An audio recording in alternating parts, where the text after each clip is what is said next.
Hello everyone and welcome to episode 77 of the Made of Things podcast. I am your host Antonio and welcome back to the show. I guess welcome back to the show, not just you as a listener, but welcome back to the show in terms of it being back. So welcome back, show. You're very welcome back. So and thank you. So today's guests are BEAK, the band that Geoff of Portishead founded with Billy, who plays with Robert Plant, and Will from Moon Gangs. And we spoke, this was a while ago, but they haven't released a new album. So since we spoke, so it's still relevant, even though we're not really bound by album releases. These are more just general chats, I guess, or rather specific, or to different things. I'm recording with my window open today, so you can listen to the birdies.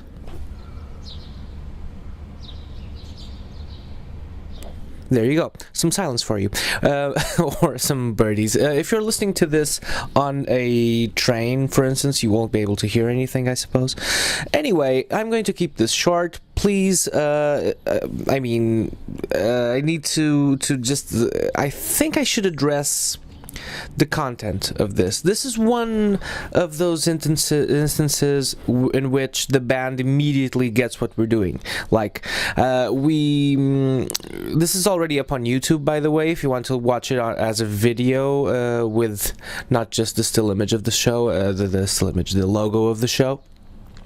This is already up on YouTube, so it's been there for a while. You can watch that and enjoy it. And this is one of the cases in which the band and the guest really immediately gets what we're doing, and it happens pretty often. I mean, most often than not. So it's really rare when a band really or the guest does not get that we don't really care. It's not like we're doing non-content, though. It's not like we're not doing non-content. It's not like we're doing... No, I apologize. This is a double negative.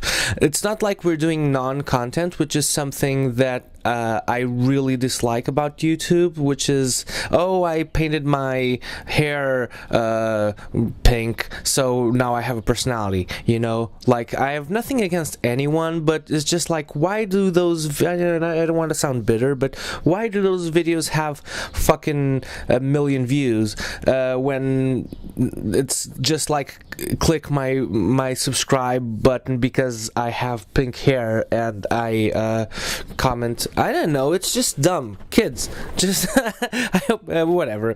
I hope you like my stuff. That's I don't mean to hate on anyone, but it's just like it's just, you know, what we're doing here isn't drivel. It might be sort of an anti-interview, not to sound cliche, you know, like, but people get it. So and by and large, all the comments like on this show have been positive, by and large, and the like ratio is, I don't want to jinx it, but the like ratio is by far more likes than dislikes, and some videos have no dislikes, and most videos even. I assume, and you know, even videos with kittens have dislikes on YouTube. I assume that this isn't just relevant because we haven't reached enough views yet. But what I mean with all this is that, this is serious, and I apologize if it's not necessarily very fun, but it's just amusing on the state of YouTube and how it's real rough for everyone to make themselves known when it's really becoming redundant. And I feel that I was used to millions of views, cumulative views, though not necessarily each video. But I was used to 1 million views on the whole of my body of work for each medium, and this isn't happening anymore. And I think my content is getting better throughout the years, and I hope so. I hope it is. But I try to make it better. I try to be a better host. I try to be a better to have more quality in the videos. I try to make have half an hour to an hour conversations with people and not let the ball drop, and not and keep having it be funny, and still with this nihilistic approach of nothing really matters. I mean, art matters, and of course, and relationships with people matter, and personal relationships matter, and art matters. So, and that's more than enough, and that's why we're here. But speaking about yourself and the medium of an interview is kind of useless. So we try to make it fun, try to make it a better interview, not because interviews in and of themselves are kind of people talking about themselves, and if you don't get art, some facts are interesting, obviously. That's sometimes we also have more serious interviews, but more often than not we try to speak about tangential things sometimes that are really more revealing, if that's what you're looking for, but are really more telling about the artist and artists, really, what I find, at least the artists I enjoy, than them speaking about themselves. And I know I'm repeating myself, and I apologize if you're listening to this for the 11th time, but it's just like we try to. It's what we're doing is not shit. It's not. We're not. Well, it's not shit. We don't try to be bad. We try to be entertaining. Something that isn't bad is something that is boring. Okay, so if it's boring, and we really try to make this not boring and entertaining, and especially for the artists, these interviews, most of the time, this wasn't the case with this one, but a lot of the times end with hugs, and and people becoming friends of the show, and I mean, at least well acquainted with us, and coming back on the show and having fun. One of those I can tell you, one of those instances was with drinks with Tim Presley, who plays with Ty Segall, White Fence. You will know him as White Fence, and Kate LeBon. Like, Tim has been on the show before, and when he came back, he's like a friend. Like I can email him and stuff like that. So I'm not bragging. I'm just saying that, like, he's been on the show. We had a great time, so we can talk now, So, and that's good, because he's really talented and a super sweet dude. So there you go. That's what this show, I guess, really aims or strives to do, is give you some side of the artist that you don't get usually with interviews, and that's all it is.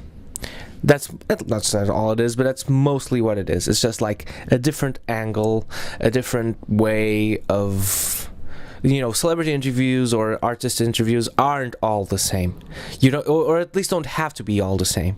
So even, it's funny to have a gimmick such as Hot Wings, like that guy is good, and that's you would say that's shit content. That's not shit content. That's really actually fun content, because he's a good interviewer, he's a good host, has good conversations with people, and they're doing something fun, which is eating really spicy food. So that's fun. So I have nothing against that, for instance. I do have against, hello guys, having 2-minute videos with 27 million views. Hello guys, my hair is blue. It's really, I really thank you for your support. Please subscribe, and what we're going to do is, like, for the next video, I really need you you to click the like button. Like, what is that? Like, what is that? Where is your soul? And something I really love today's kids, like kids nowadays are really sensitive to other people, and I find I love how they're growing up to be more tolerant than when I was a kid. Like, kids were way crueler. I don't know what I'm really talking about, because maybe kids are cruel now, but kids seem to. Kids are always going to try to do something different and do their own things, even if that's annoying. And I get that. I'm still like that. I'm a contrarian. I really try to. It really irks me and really annoys me that absolute truths kind of annoy me, and I really try to disprove everything. So, and that's kind of why I have this show, and everything kind of goes away, and except for I assume, like, I don't know, memory and your enjoyment of things, and culture, and really. That's what it is. Anyway, I'm taking forever. I usually say like I'm going to keep this short. I never keep this short. But we had a lot of fun with BEAK. I lost my trail of thought. This is just a rant on YouTube, and just wishing that you guys, if you could, just help by spreading the word. And if you enjoy this, which you haven't after I ranted on YouTube for I have no idea how long anymore, but yeah, I hope you enjoyed the interview, and you hope it's just a fun chat, and we muck about, really, and we spoke about Beaks, obviously, because I had to, and so it became really silly, and I kind of called them goth. I didn't call them goth. The internet called them goth, and I tease them a little bit with that. And there's a funny anecdote about a fourth member of the band, and that's basically it. And and we had this is kind of what I remember from it. Anyways, guys, please, it really would help if you would subscribe to our YouTube channel, and I'm thinking of setting up a Patreon account. I'm not sure how it's pronounced. Little birdies are still chirping. Have been chirping for 6 hours now. I love birds. I like birds. I love birds. I live birds. Live birding, and live tweeting. This is live tweeting. The joke was there to be made. There you go. So I'm not trying to do the same as everyone else, but I'm trying to provide you content that you would then share with your friends and have fun, listen to. Hey guys, this is really unusual, so these guys, I've never seen them speak like this to anyone, or so here they are, please check this out, or I know you like them, so maybe you'll find this amusing. And that's what we want you to do and feel, and about our content, which exists and is not null. Okay, bye guys, hope you enjoyed.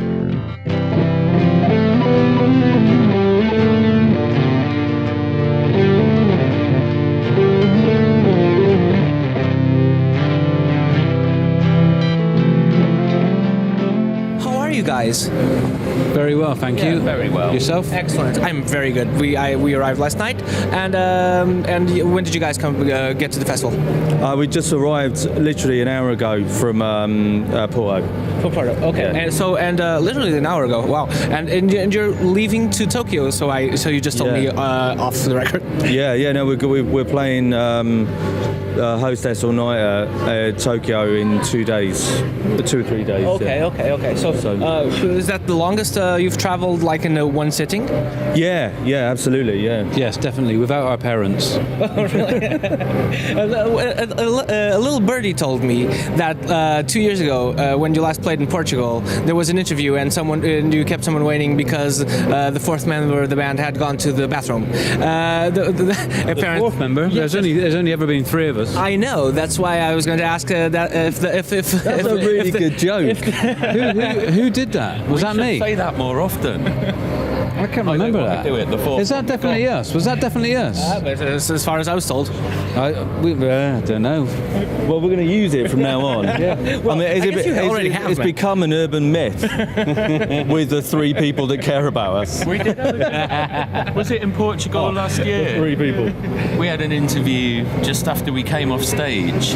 Oh, And that's right. I The remember. guy that interviewed us just said, "Hi guys, loved the show, amazing." And then first question, it's like, "So you're a 4-piece now?" Yeah, that's right. You didn't And then watch any of basically, it. and then I just basically tore him a new asshole and was just like, "You didn't see our gig, you fucking bullshitter, and you better get out of our faces," pretty much. So, That was amazing. Yeah. No, it's all right. So what's happened? She's made up a story to say that we were rude to her when she didn't even watch our show, and she said that we become a 4-piece. So we come off stage, right? Yeah. She said, "Oh wow, great show. You've become a 4-piece now."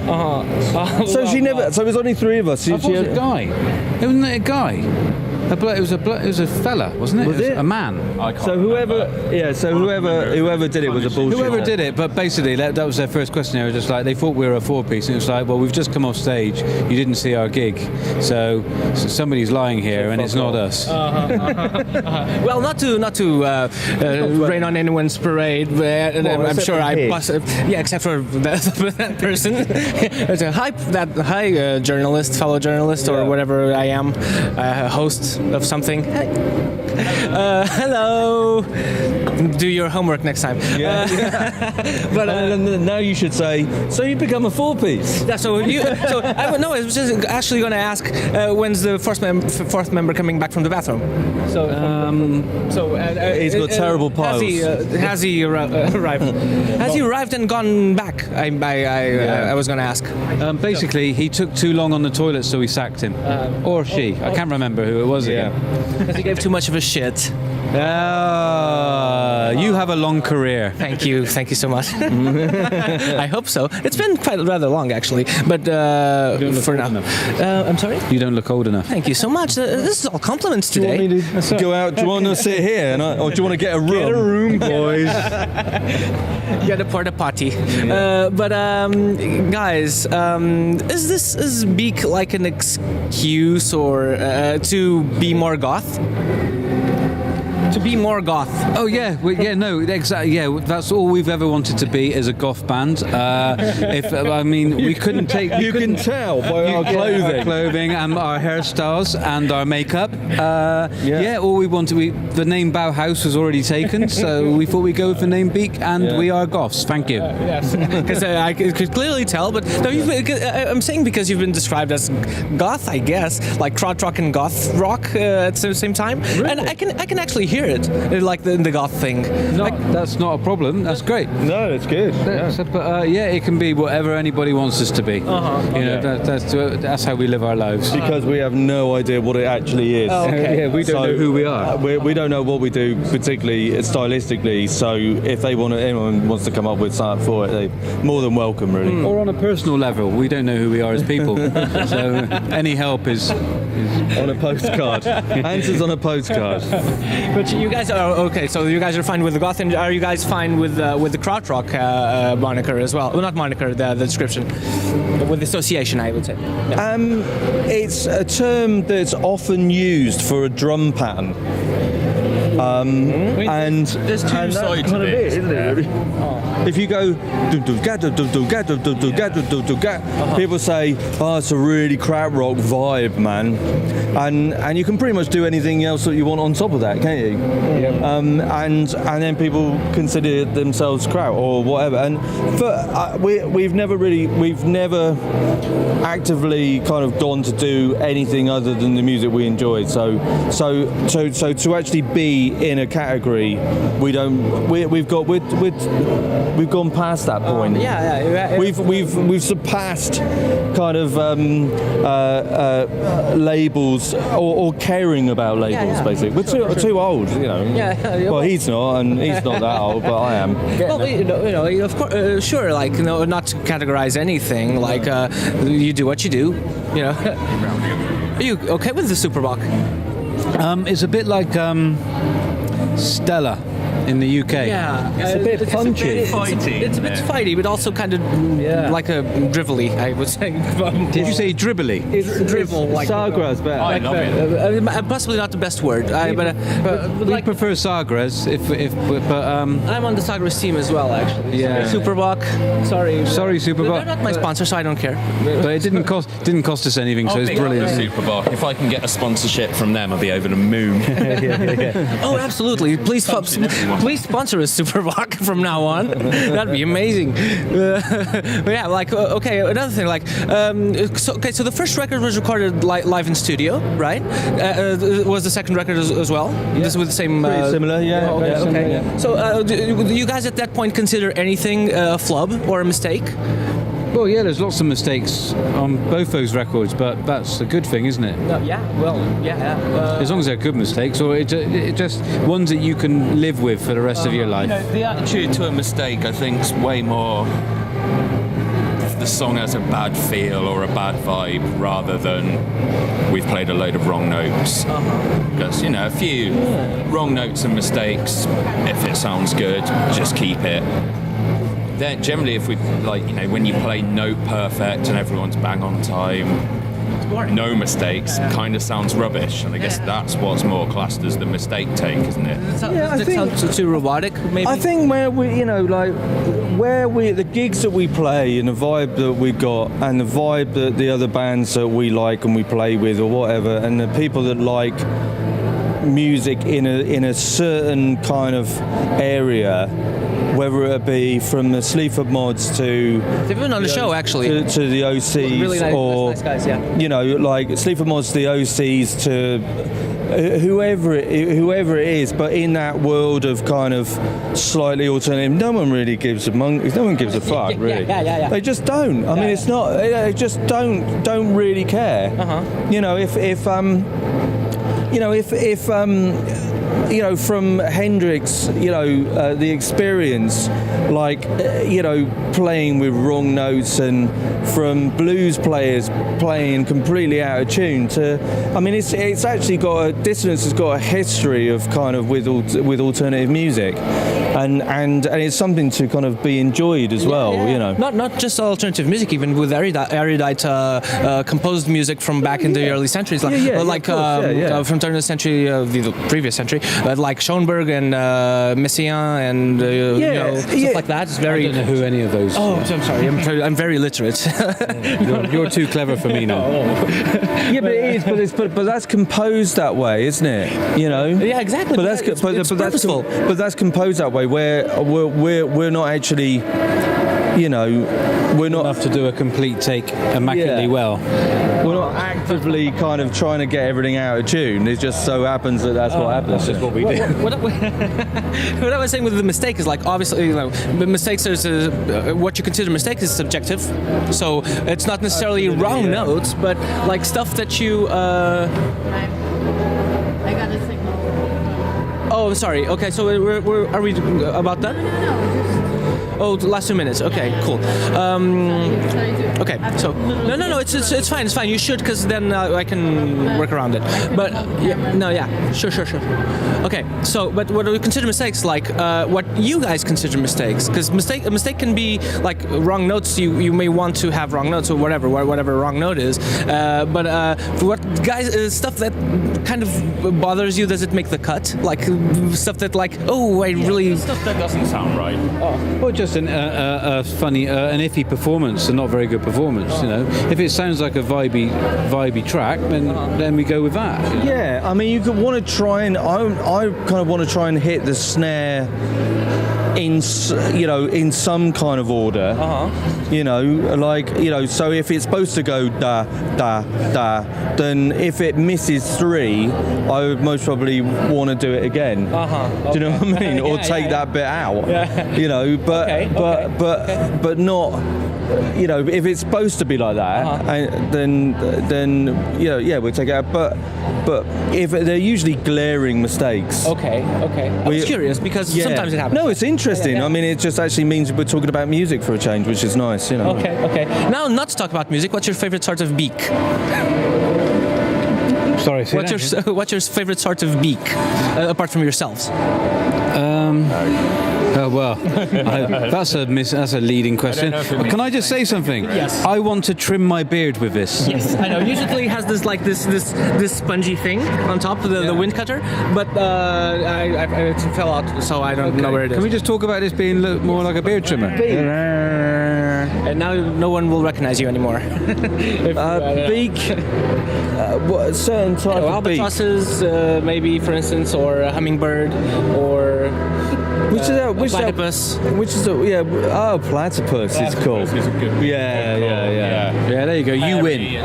That's more like a. It's poisonous. That's more like they lay eggs. They're poisonous. They're mammals. And they have beaks. Yeah, they've got poison glands on their elbows. Yeah, that's right. They're really, really fucking dangerous animals that look like a cross between ducks and otters. And a Komodo dragon, apparently. They're monsters. That's my favorite. The platypus is got to be it, isn't it? Okay, guys, just one last thing because we've got the signal. Okay, so the name of the show is called Made of Things, and I'm not the name of the show. The show is called Made of Things, and it's based on the idea that you guys dedicate yourselves to art because you heard something or read something or something happened to you that made you go like, oh, I want to do that forever. Did you guys have that, and what was it? Mine was hearing Thin Lizzy live and dangerous, and so I wasn't going to join the army. Fuck that. Excellent. I don't know. It's the only thing I've ever not dramatically failed at, I suppose. So it was the last one left, so I stuck with it. That's a good enough answer for us. You, Geoff. I enjoyed. I've always enjoyed taking apart bits of music in my head. So that when I was younger, that's what I used to do: is try and remove the layers of music that was happening. With what though? Dissection of music. Yeah. With what though? What was the? Do you remember doing it was? So whether it be a hi-hat or whether it be the bass line or whether it be the. That's extremely useful for a drummer. For drumming, I mean. It's more useful for production.